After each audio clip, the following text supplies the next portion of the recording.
We need to bring law enforcement and communities closer together. Police are supposed to serve and protect, but problems in policing have begun to dominate the national debate. We all need the police. I think we respect them. But there is something wrong with police culture. 99.9% of our law enforcement officers are great Americans. But you know what? There are some bad apples in there, and they need to be rooted out. And what will the resulting policy changes look like? This is systemic reform of police departments. We need a full-on culture shift in terms of the way the police department does business. And will these reforms address what's going on? In America, every 40 hours, a black person is killed by police. $12 million will go to the family of Breonna Taylor. A massive $20 million settlement today for the family of William Green, the unarmed black man killed by a police officer. If Americans can broadly agree on nothing else, we should be able to agree that much of the bitterness and political tribalism that drives our public discussions is unhealthy for our country. In order to debate contentious public policy issues in a respectful and engaging manner without abandoning deeply held principles, the Cato Institute, in collaboration with the Brookings Institution, present Sphere.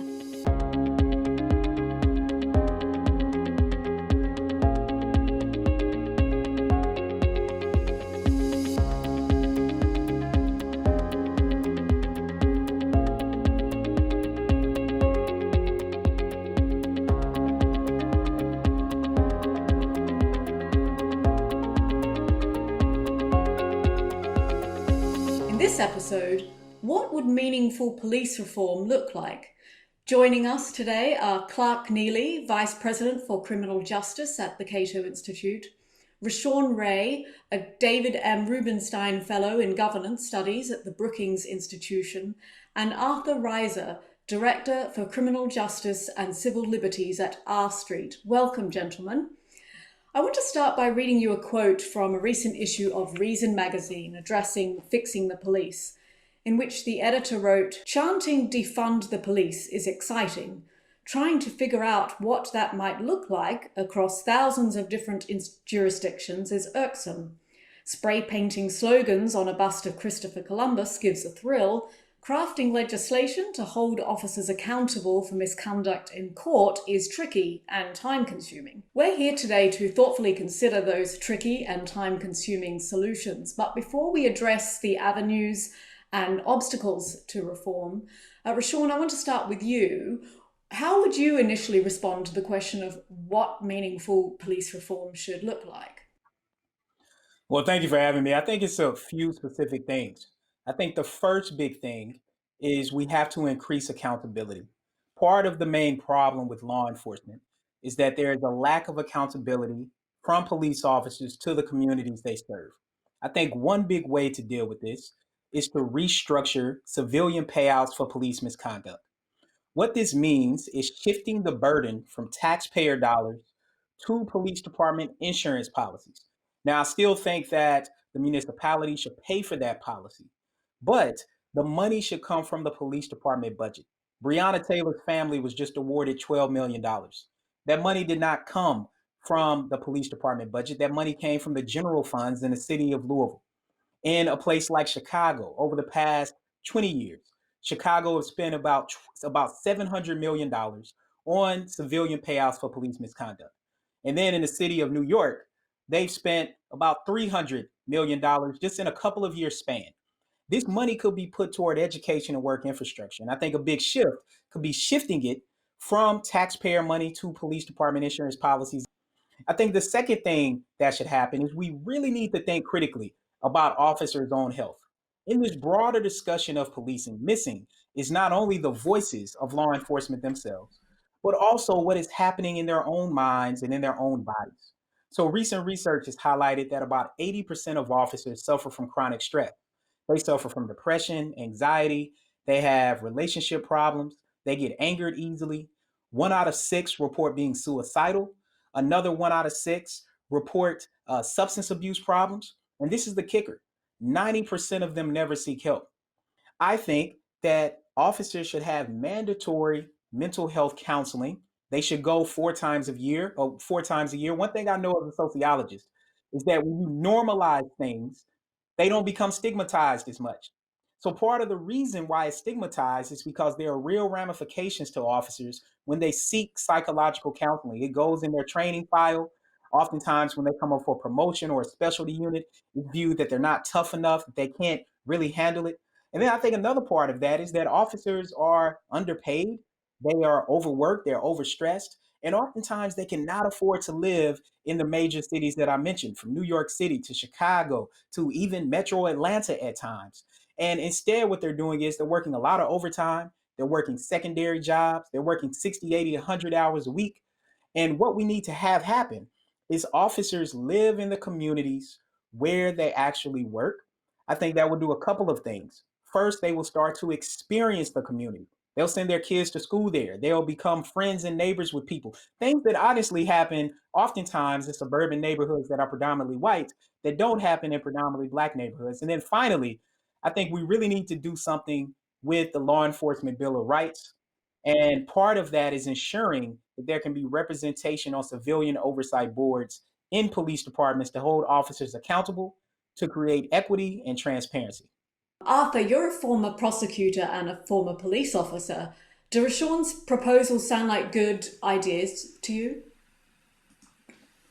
I mean, absolutely. I think that, one, police have to be of the people, for the people. I know that sounds cheesy to some, but in reality, a police officer is a civilian. And too many times you hear police officers talking about themselves like they're somehow outside of the community. I have done lots of research with police. I just finished a project where I spent 351 hours riding around with cops in 3 cities, Montgomery, Alabama, Miami, and LA.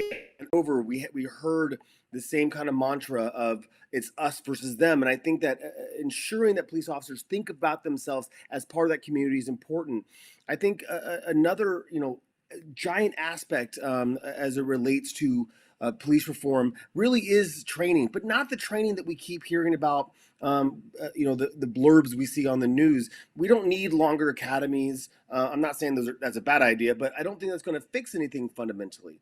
What we really need to do is fundamentally change what police training looks like. We need to move away from the stress model that is really drawn from a paramilitary format. And we need to move away from the vast majority of the hours being on the range, ensuring that your shot group is tight, and ensure that police officers know when use of force is appropriate, that they feel like they are that they feel like they have all the resources available to understand the consequences of using force on an individual. And I absolutely agree with aspects of transparency, but I think all of those kind of wrap into what I think is the fundamental, most important aspect of reforming police, which is police culture. We have to restructure the way that police think about themselves. And I know that sounds like a huge task, but we've done it before in this country. And, I'm at the position now where I think we don't have any choices. We have to actually dig deep and come up with better ideas and ensure that our police are of the community, for the community. Clark, you've also said, in addition to some of these, cultural and kind of training aspects that Rashawn and Arthur are talking about, you've also said, Clark, that we need to think deeply about how police generate revenue and the incentives that they face. Can you say a little bit about that? Well, look, just like anybody else, police officers have to demonstrate productivity on the job. There are only so many ways that you can do that. You either need to make arrests, you need to hand out citations, you need to make forfeitures, so you bring in money. There are only so many ways that you can demonstrate to your leadership that you've been out there actively doing your job. Think how difficult it is for a police officer to get credit for something like, I didn't arrest anybody this week, but I had a lot of really good conversations with people on my beat. That's actually what we should be encouraging them to do, but it's very difficult to sort of give a police officer credit for something like that. And what I would say is this: you can't have effective law enforcement without the trust and support of the community. And when we are sending police out into these communities, to enforce laws that 2/3 of Americans don't even think should be on the books, like simple marijuana possession, which is still aggressively enforced. And when they go out into communities and enforce those laws in a racially disproportionate or disparate manner, which they do, then how on earth can they expect to earn the trust and support of those communities? And how can they expect to have a good relationship with them? So part of this is on us, I think, to fundamentally reconceptualize both the mission of police and the culture in which that mission is carried out. But part of it also is for police to take an honest look at themselves, look at the influence that they exert in the political process, look at the way that the police unions exert so much influence on what laws are even on the books. So when a police officer, you complain about what they're out there in the street doing, and they say, hey, I don't make the laws, I just enforce them. Nothing could be further from the truth. The law enforcement lobby is extraordinarily influential, and they absolutely help make the laws. So we all, I think, have to be honest with ourselves about what's going on and how we need to do better. And certainly removing from police officers pressure to help fund their own budgets by taking money and property away from members of the community is one of the first and easiest reforms that we could hopefully all embrace.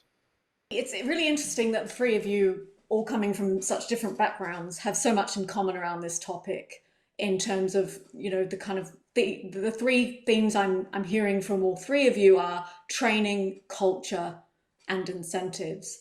Americans are largely in agreement here as well. A recent YouGov and Cato poll found that 63% of respondents support eliminating qualified immunity for police, and 84% oppose erasing records of police misconduct every few years. So we're being civil here, which is the purpose of Sphere, of course, but there are parts of this issue that have resulted in extreme consequences. I want to read you a quote from an op-ed recently that said, "The real blows to policing in America are being struck in broad daylight. Every day, the rage of the rioters is reflected and codified in increasingly unhinged political attacks against police departments and the officers who staff them." So given that we have kind of broad agreement among the three of you as example of kind of policy wonks, and then within the American public as well, broadly, and yet we have this kind of under siege mentality of the police, how can we move policy discussions forward in such a polarized atmosphere? Arthur, do you want to start? Yeah, I mean, I think I'll start with something that Clark said, is we put police in impossible situations, and he's exactly right. They are absolutely embedded in the lawmaking process. I pass laws for a living. I lobby, I write policy, I try to get things implemented across this country, and almost every I talk about police issues, the first thing that a legislator will ask me is, have you talked to the police union? Have you talked to the prosecutors union? Because they want to know where they stand before they come out on anything. And I think that we have, put police in this position where they feel like they have to have input on the laws that are being promulgated. And that is, kind of a quirky, I don't think any other country does this. I can't think of a single other country that has police so deeply embedded in the process of making laws. And so I think we have to start there of stripping out the role of police from issues that they shouldn't be involved in. We have to define what the role of police is. Is the role of police law enforcement? Well, certainly that is one element of law enforcement, but police officers should not identify themselves as being law enforcement officers, or LEOs for short. And I'm guilty of that. I've done that before myself. But they really should identify themselves as being helpers, as being people who are out in the community, first responders, ensuring that their community is safe as could possibly be. But I think the vast majority of officers are great and want to do a good job, but they have the mindset of, I am out there to enforce the law. And I actually don't think that's what their role should be. We talk about proximity a lot in the criminal justice reform. We need to have proximity to the problems, but police actually don't really have to what success looks like in criminal justice reform, because the only tools that they have are hammers. And when, as the cliche is if you give someone a hammer, everything looks like a nail. And this is the environment that police are recruited in. This is the environment that police are trained in. And then when they get in their FTO cars and become full-fledged law enforcement officers, that of course is the mentality they hit the streets with. Clark, what do you think about that? I mean, is it having the police less involved in policy discussions and law enforcement discussions or law crafting even? Does that sound like a good way forward to you? I think so. I mean, it certainly can distort the process to have people, who have such a concentrated interest exerting so much influence in the system, particularly when the interests of police and citizens so often diverge. Just to take one example, you mentioned qualified immunity earlier. So this is a legal doctrine that the courts invented to make it more difficult to sue police and other government officials who have been plausibly alleged to have violated somebody's rights. The ordinary citizens do not have any interest whatsoever in making it more difficult to sue police officers who, again, have been plausibly alleged to have abused their authority. But police have a very strong interest in maintaining that policy. And turns out that qualified immunity has been very difficult to get rid of, even though Cato and other groups, R Street included, have been working hard to at least modify that policy, if not get rid of it. So that would be just one example of where the interests of the sort of law enforcement community diverge from those of ordinary citizens. And if it turns out that the law enforcement community is exercising a disproportionate amount of political influence, which I firmly believe they are, then policy is perhaps going to reflect that conflict and that distortion. Rashawn, what do you think, as somebody who perhaps comes at this issue from a different perspective, we could do to bring in a more kind of productive discussion in introducing reform? Well, I think it's interesting because what we've heard from the data and even from our discussion thus far, there is a lot of synergy. And across the board, whether that be politically or when it comes to social class or race, people have similar perceptions of what needs to happen in policing. Now, there are differences in how people think we get there, but people are clear that there are huge problems. And I think in this moment, obviously, we know the reason why we're having this discussion is because of racial disparities in policing that not only affect disproportionately Black people or Latinos, but also when you just look at the overall sheer numbers of police use of force, also impacts a large number of white people in the United States. And so I think when we have this discussion, it's perceived as some sort of way that people are drastically different, but they're not. And I think that speaks to the fact that big change is going to happen, but also the onus is not solely on law enforcement. I learned years ago doing this work that when you get into the trenches with police departments and police unions and the like, that then you realize there's a group standing on the side that we just heard about, looking back and forth at the community and police officers, and that's policymakers. Policymakers are the ones who sit on judicial committees, who sit in the state legislature, who sit on the county council, and who also sit on Capitol Hill, who can pass legislation to make these changes. And we simply need the political will to override the fraternal order of police, to pull back the way that they have extended their overreach. And part of that is really thinking historically that in many regards, law enforcement is doing exactly what it's been designed to do. And part of that is to maintain law and order and police people, particularly to police marginalized people. And part of that for me is thinking that historically that law enforcement originated in slave patrols. We then had during the civil rights movement, organizations like the Emerald Society and others popped up with sub-organizations and subgroups around the country, like in Prince George's County, Maryland, known as a group that takes names and busts heads in the county. That was literally their Facebook group. And then we know even more recently that the Department of Justice has put out multiple reports highlighting the way that far right groups, white nationalists, white supremacist organizations have been continuously infiltrating law enforcement. These are some of these bad apples, but these bad apples come from somewhere. I mean, when you have bad apples that have fallen off a tree, you don't simply say, oh, where did this apple come from? Instead, you look at the tree and say, this something's wrong with this tree. This tree has problems. And oftentimes what you do is you cut down the tree and plant it anew.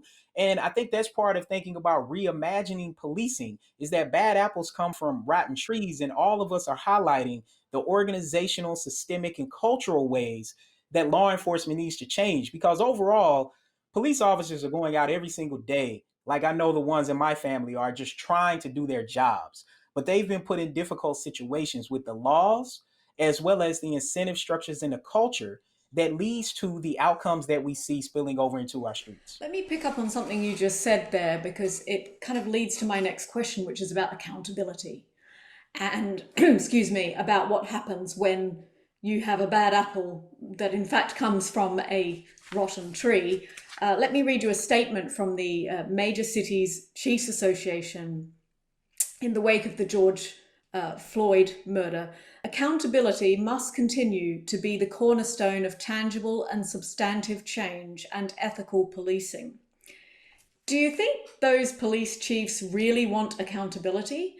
So Clark, I don't know if you want to talk a little bit about the accountability structure here and whether this quote from the Major Cities Chiefs Association is an accurate reflection of how police forces are thinking. What I would say is this.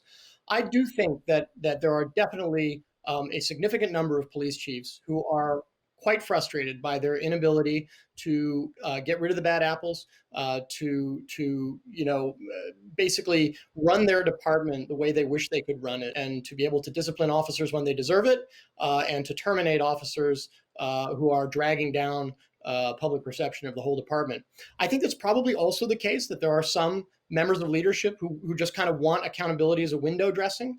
They know they need to go out and say that they desire accountability, but their actions don't always match their words. I do think that this is not one of the most significant issues that we're facing right here, right now, and that accounts for so much of the frustration, because it's not just a lack of proper accountability, which I think absolutely is a problem. It's the massive differential between the level of accountability to which we as ordinary citizens are held, which you correctly point out is very, very high. And we're not just held by anybody. We are held by members of law enforcement to a very high standard. But when the accountability shoe is on the other foot, they insist on an extremely low level of accountability. Anybody would be frustrated with that scenario. And people are finally beginning to realize just how huge that differential is. They resent it, and they should resent it. Arthur, I'm sure you want to speak up for the Brotherhood here. What do you think about this idea of asymmetric accountability, or perhaps somewhat being a window dressing idea, if you like? Yeah, I mean, this is actually really interesting. So I actually think that chiefs of police do believe that.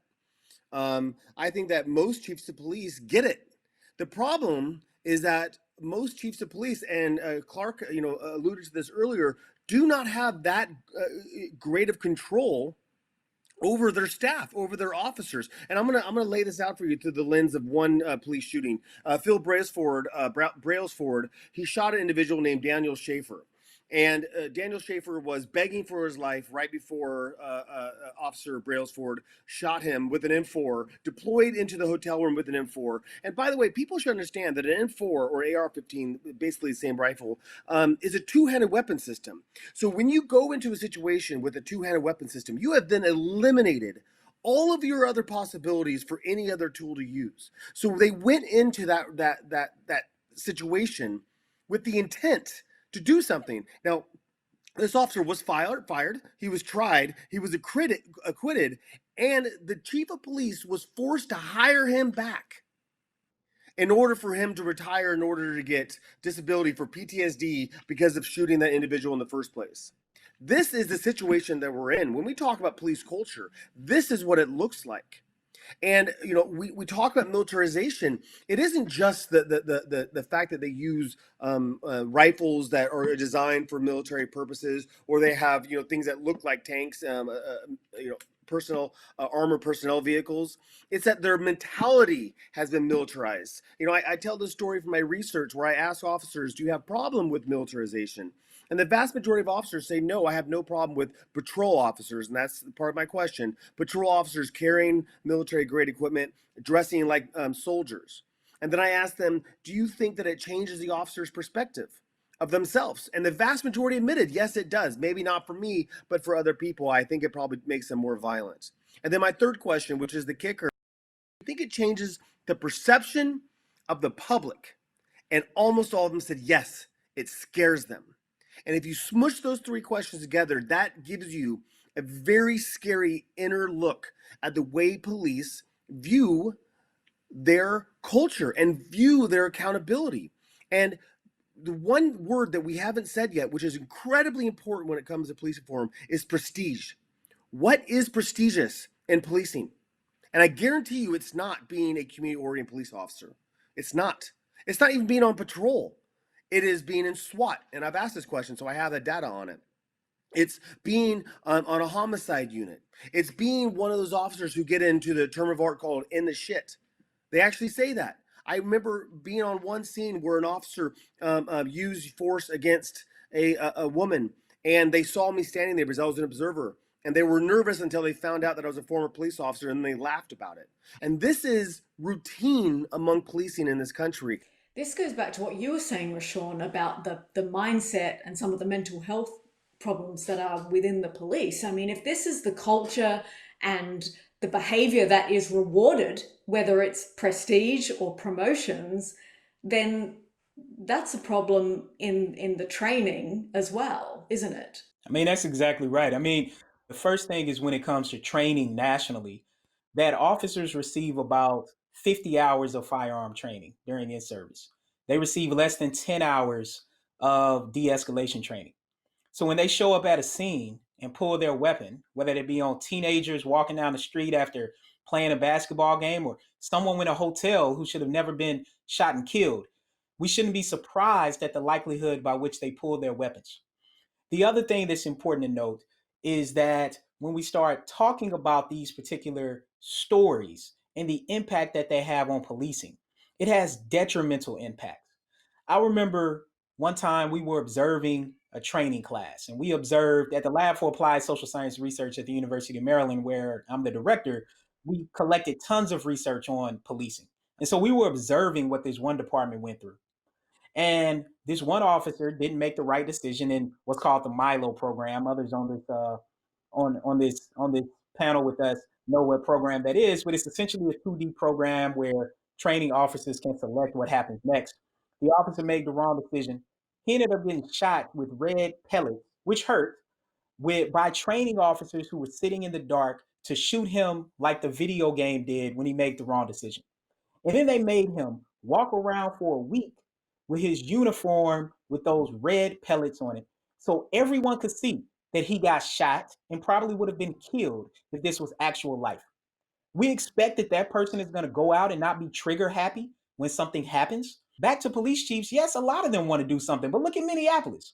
The police chief who they currently have, not only is he the same police chief who was over internal affairs when Derek Chauvin and others received most of their complaints, he was also an officer who had previously sued that department for failure to promote and racial discrimination. Like, that is the pattern. The other big thing that we have to know when we're talking about police chiefs is there is another king, if you will, or queen in the room or in the department or in the area, and that is the Fraternal Order of Police president. That the police chief is oftentimes appointed by the mayor or the county council or what have you.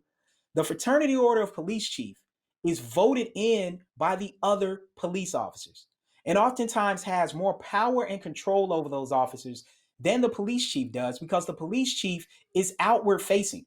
So it makes sense why police chiefs say the right thing, why oftentimes they're in the right place having these conversations, because they're having very different conversations with people than other officers are. And we have to make that distinction when we're talking about who has the power to do things and influence culture. That's a really good point. I want to come back to something that all of you have touched on, which is the extent to which police are operating under a siege mentality, under a warrior mentality. And that brings to me an obvious question, which is how many of these problems are to some extent caused by the drug war? I think in the grand scheme, when we look at police use of force was going on before we had the 1986 drug bill, that created huge disparities between crack cocaine and powder cocaine before the 1994 crime bill. Use of force and racial disparities were happening before that. I mean, we can go back to the 50s and 60s where we have data and we see huge disparities by race. And social class doesn't explain it. In fact, in the 60s, college educated blacks, mostly black men, had a much higher rate of being killed by the police than all other groups. Those were our civil rights leaders. And so that is part of the law and order narrative that is being pushed. So, you know, it's easy to blame these sort of things on drugs, but even in places where drugs aren't a problem, we still see these disparities. And we also know that if drugs were really the culprit, then the fact that between blacks and whites, they have similar rates of using drugs and also oftentimes distributing drugs, but the huge disparities in who is arrested and incarcerated and convicted for those drug crimes, and drugs and oftentimes smelling something in a car leads to additional things that come along with law enforcement as a whole. Arthur, what do you think about that in the sense of you've served as a police officer? Do you think the drug war made the job or makes the job of being a police officer more risky in the sense that both sides, if you like, of this war are in this arms race? Yeah, I mean, I would agree with Professor Ray that absolutely his comments on, you go back 50, 60, 70 years, the racial problems we've had with police have always existed. You cannot divorce history from this problem. And the very first police units were slave hunters. But the war on drugs absolutely escalated a lot of this. I mean, since 1980, crime has been on a pretty rapid decrease, but the usage of SWAT is up 1,400%. And because the police use the excuse of, well, they're so we have to, kick in doors, or they're going to get rid of the drugs, so we have to kick in doors. So that right there has created this kind of militarized aspect. And let's remember, if you have a war, you have to have an enemy. And if you have an enemy, you need soldiers to fight that war. And we cannot forget the creed of the soldier in the United States Army is, I stand ready to engage the enemy in close combat and destroy them. The creed of the police is supposed to be protect and serve. Those are two fundamentally different things. I also think that your comment about overcriminalization is incredibly important, and it's something we still haven't. I mean, we are sliding back on the war on drugs very slowly, a lot slower than we should. We should be way further along than we have. But when it comes to overcriminalization, we're actually doing more damage. Clark, too many laws, too forcefully applied. Is that what you're going to say? Yes, but I want to stick with the drug war because I have a somewhat different position. I think we're going to find out in the long run that the war on drugs was one of the 3 or 4 most immoral and indefensible policies and destructive policies in the history of this country. If you wanted to vastly increase the amount of crime in a particular location, you would be hard-pressed to come up with a better way of doing that than to take a product that lots of people like to enjoy and making it illegal. Imagine if we made it illegal to possess or sell coffee tomorrow, which as a coffee hater, part of me would love that. 2 things are going to happen. First, people who enjoy coffee now are going to continue drinking it, which is going to make them criminals. And second, they're going to have to find somebody to supply them with coffee once all the Starbucks shut down. And what you're going to get is a black market. And in the history of humankind, there has probably never been a more productive generator of crime, and specifically violent crime, than a black market. So when you take an activity that lots of people wish to engage in, including ingesting mind-altering substances, you make it illegal, you are going to create conflict where there didn't need to be any, and you are going to have to find people who are prepared to enforce a fundamentally, morally indefensible legal regime. That, in my view, is the moral of the Breonna Taylor story. There's a lot else that went wrong there, but the fact that those police officers were ever outside her apartment with a warrant in the first place is why that incident happened. And there was a lot of poor training and poor decisions that got made that made that decision even worse. But if we didn't have the drug war, those 3 police officers never would have been outside that door. They would have been off enforcing a law that actually matters. So can you come up with a few actionable ideas that we can implement to create changes that mean we will see actual real results? Arthur, I'll start with you. The most important position in police departments, in my opinion, and according to most, in fact, all the officers I interviewed, is the FTO, the field training officer. That is the officer that gets that rookie right outside the academy and teaches them how to be a cop. In fact, every police officer has heard the sentence from their FTO, I know what they taught you in the academy, I'm now going to teach you how to be a cop. But what I also found in my research was that every single FTO thought that their job was not prestigious. They thought that they were important but not valued. And the vast majority of the FTOs I interviewed, when I said, what are they looking for an FTO in this department, they would say something to the effect of a heartbeat, a pulse, and a live body. So what that means is the most important job in policing, the one that sets the culture, I call them the flag bearers of culture, is the job that nobody respects.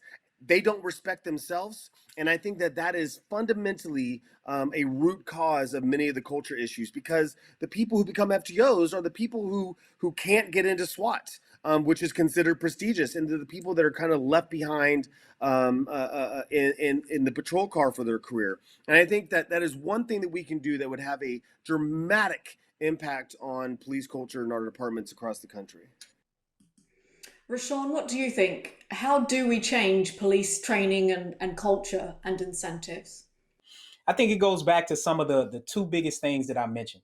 Part of that deals with qualified immunity. The other part deals with the Law Enforcement Bill of Rights.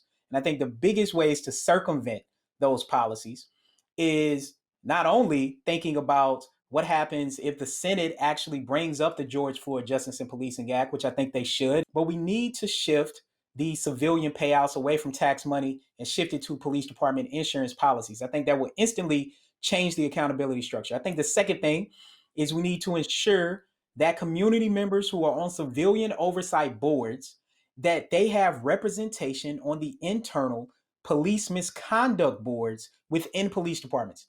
That is critical. Without that, all police chiefs do, of course, they get excited about civilian review boards because people think they're making a difference, but it's simply symbolic. If we want to make change, we have to be sitting on those trial boards or community or misconduct boards, whatever it's called, depending on the municipality, to ensure that there is accountability, transparency, and equity. Because one of the things I know, we've been talking a lot about racial disparities outside of law enforcement, what happens on the streets when police officers interact with civilians. But it's also about the internal disparity between white and non-white officers, between men and women who wear the badge, in terms of sanctions, in terms of discipline, in terms of promotion. My research shows that Black officers are less likely to be promoted. They are more likely to be sanctioned for similar sorts of infractions. And these sort of things would not happen if there was community representation to ensure that there was accountability and equity in the process.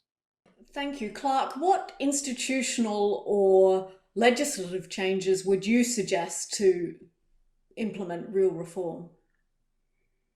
Well, I'd like to pick up on something that Rashawn said, because I think he's exactly right. The way it is right now, police almost never suffer any financial consequences for their own misconduct. They are almost always indemnified for that misconduct when there is a damages payout. And what that means is simply that their department or the city, which is to say us, the taxpayers, end up paying those damages claims. That is absolutely the wrong way to do it. What we should do instead is eliminate indemnification, make the officer responsible, and then require them to purchase professional liability insurance the exact same way that doctors and lawyers do. This would give insurance companies a strong incentive to identify the problem officers early, to raise their rates just the way that insurance companies raise the rates on a bad driver or a doctor who engages in malpractice. And the beauty of this system, which we could absolutely implement tomorrow, is that the cost of this insurance policy would get higher and higher the more misconduct an officer engaged in. Eventually, the worst officers would become uninsurable and therefore unemployable. And this would help to solve the problem that police chiefs' hands are so often tied by work rules, by the Law Enforcement Officer Bill of Rights. There would be no requirement for the police chief to terminate the officer. The officer would simply be unemployable by virtue of the fact that they can't secure professional liability insurance. So I think that's the first thing. The second thing, I think so much of this comes down to institutional culture. I want to mention a success story. My friend Scott Thompson, I serve on the board of the NYU policing project with him. He helped to turn around Camden County Police Department. He insisted upon an ethical approach to policing that respected individuals, that put a strong emphasis on not using force, not hassling people for rinky-dink things like tickets and citations. And I really think that Chief Thompson turned the culture of that police force around, took it from one of the most ineffective and corrupt police departments in the entire country to one of the top performing ones. If you get the right person in the right role, and you give them the tools and the power they need to reshape the department, it is possible, and we've seen it done. You can absolutely transform the culture. It's not easy, but it is possible, and we've got to commit ourselves to insisting that it be done and not simply stand by while the tragedy continues to unfold in front of our eyes. Rashawn, final thoughts from you for today. You know, I think it's interesting that, with Clark and Arthur, I agree. All of us pretty much agree. And I think when you follow the research, you come to similar conclusions. And what we need in law enforcement is to continue to take an evidence-based research approach. We hear that statement, but is it really applied? By taking an evidence-based, market-driven approach, what works in one municipality might not work in the other municipality. So you need to do the research and figure out what happens there. It's not only about reallocating, but it's also about shifting. And part of shifting is shifting where the incentive structure is, shifting what the focus is placed on to help then change the culture. So that is viewing officers from a wellness perspective, to treat them as human beings, not as just warriors, and not just as thinking about shifting from warrior to guardian in that dichotomy, but it's also helping them to change an incentive structure. As we think about reallocating, we need to think about shifting, and we need to allow the research to guide us in these decisions. Final thoughts from Arthur. People say a lot, you can't change culture, and I think that is fundamentally flawed. We have done this in the past in our country. It is hard, and with policing, it's especially hard because it's like trying to change an engine on an airplane while you're flying it. But if we are committed, and we have to be because of what's happening in our country, this is dividing us. You know, the officers that I interviewed felt like they were at war with their own cities. That is a problem. That is a sad problem. And I think that if we took this seriously and we really devoted our energies into, reinvesting in police, ensuring that they had a clear mission, and then ensuring they had the tools to do those missions, we would all be safer. We would all be more free. And I think the quality of life for both police and those who are policed would be better. Clark, you get the final word today. It's hard to think of what I could possibly add to these excellent points that have been made. Maybe I would say this. If we want to respect police, we should only ask them to do things that are respectable.